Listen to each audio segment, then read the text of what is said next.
Hello guys and welcome back to the channel. So this is going to be not like my usual video. We're going to talk about an experience that I had as an investor with AirBNB and the company AirBNB and my stock analysis on AirBNB. And this comes from something that happened in my life. And then I'm also going to explain what this has to do with Palantir. But again, this is not going to be a usual video. It's going to talk about me and my life situations and, how I see the world. So if this video is not for you, then go ahead and click away. No hard feelings. If you are willing to stay here, then welcome. Please make sure you hit the subscribe button if you like this content. And don't forget that the first link in the description below, you can check out. It's the Patreon to our channel. And you can support me and the channel from $5 a month and get access to me, my eternal gratitude, and all the tables and evaluations that we use on this channel.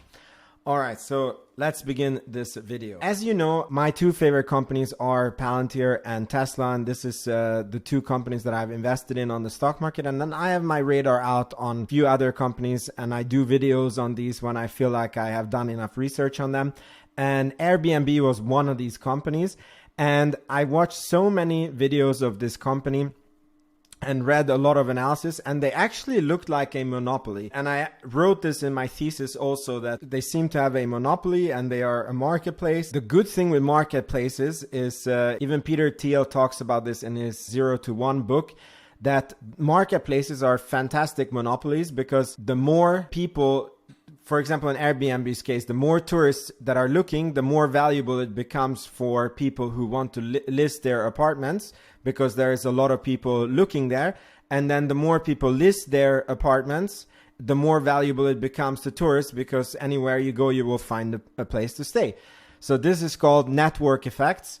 And once this thing is up and running, it's insanely hard to disrupt this. And yeah, it's a very, very stable business model. It's essentially a monopoly.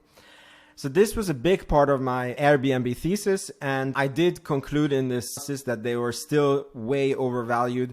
They had a ridiculous price. And I think the stock has to go down to about $50, where I would think that it's interesting to go into this stock. Then a very interesting thing happened in my life, because I am trying to increase my income, and this YouTube channel is part of that. As you know, I have a real estate company where we are building hundreds of apartments in South Sweden. I have two other co-owners in the company, and it's going very good in the company, but 100% of my net worth is tied up in this company. And obviously, if anything were to happen, then it would be very hard for me to adjust and, keep the family in the same, living standard as we have now. So I really am trying different ventures to, how to diversify my investments. And, the stocks are one of these. This channel is one of these. And we have some real estate, and we recently met with some people who are into renting out to companies and short-term rentals. And it was really interesting because I didn't come into this via YouTube gurus. It was more like I met with these people, and one of them is a potential investor, is going to be a potential investor into our company. And then the other one was a neighboring project to the project that we had. And we noticed that these short-term rentals, they're making insane money. And what me and my colleagues started looking at is that obviously if we start a side activity that takes away our time and we can't focus on our real estate development company where we're building, like hundreds of apartments, then it's obviously not good. So we can't, go into opening a startup. But if it's something that is very, very scalable, very, very easy to teach other people, and we think currently, I'm saying this because every time I start a business venture, it always turns out to be much harder than you think. But at the current stage that we are, it feels like this short-term rental is very scalable and very easy to have employees and teach them what to do and, have reporting structures. And it would be a very little effort from us to go into this, right? And obviously then we went into that, then we can list some of our properties that we have to test this concept out on Airbnb. And one thing led to another.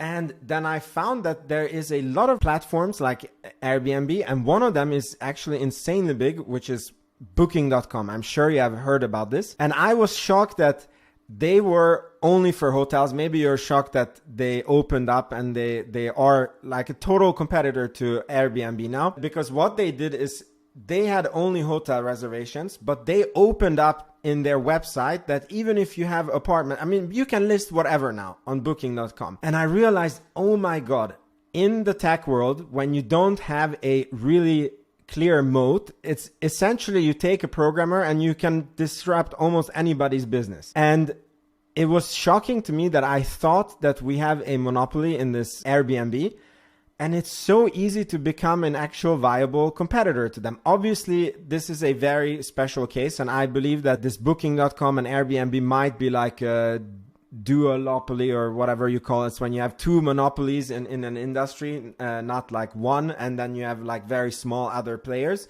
This is, I think, the more likely scenario here that is going to play out. But then I started thinking like, okay, what I thought even after hours and hours of research is not true. Could I have made the same mistake with Palantir, right? And the more I look at Palantir, the more I like this company. I'm actually so happy that this thing happened with Airbnb, because, you know, it makes me look at Palantir from another angle. And, you know, the answer that I came to is no, it's not that easy to actually compete with Palantir for many, many fronts.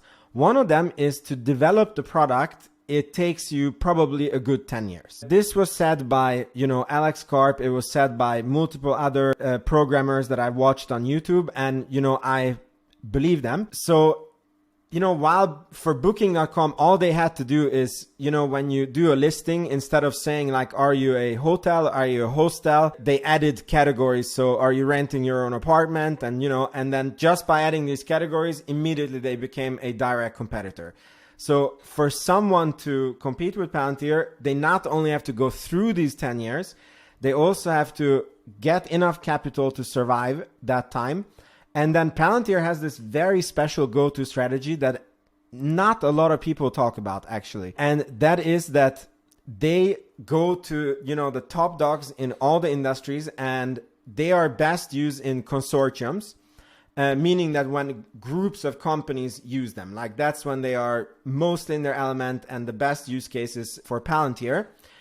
And once somebody becomes an industry standard like Palantir, let's say that, you know, the FBI and the CIA uses them, and then the Interpol wants to cooperate together with CIA, FBI, they're automatically going to say, look, we have this common system, Palantir. If you want to work with us, you need to go on this.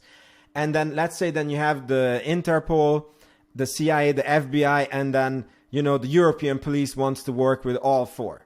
So like, you know, the more actors you have, the harder it is to switch to a new actor or a new company, which makes their business model insanely sticky.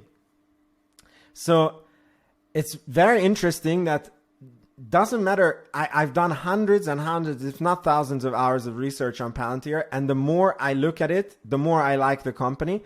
And it was so interesting to look at it from this new angle that I never thought I would look at. And by the way, this on increasing the income, I forgot to mention it when I was at that part. This is what pretty much all of you should be doing at this stage. It's really weird. I'm a stock market investing channel, but I think that if you're scared of the recession and you're not extremely affluent and wealthy already, then you actually shouldn't be looking at investing into stocks. You should be looking at how you can increase your income. And sure, once you have, you know, 5x or 10x your income, meaning you went from a family income of $50,000 a year to $250,000 a year, and then you have $100,000 over every year you don't know what to do with, that's when you should really look at investing. I have so many people who watch this channel who commented, yeah, I could buy one Palantir stock today for $10.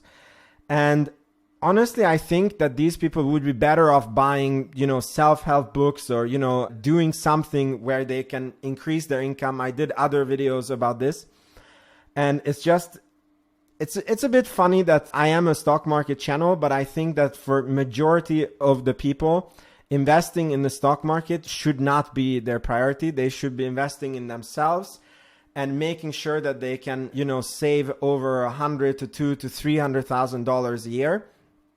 And I know this from experience. It's impossible to save money when you're living on less than $100,000 a year and you have a family.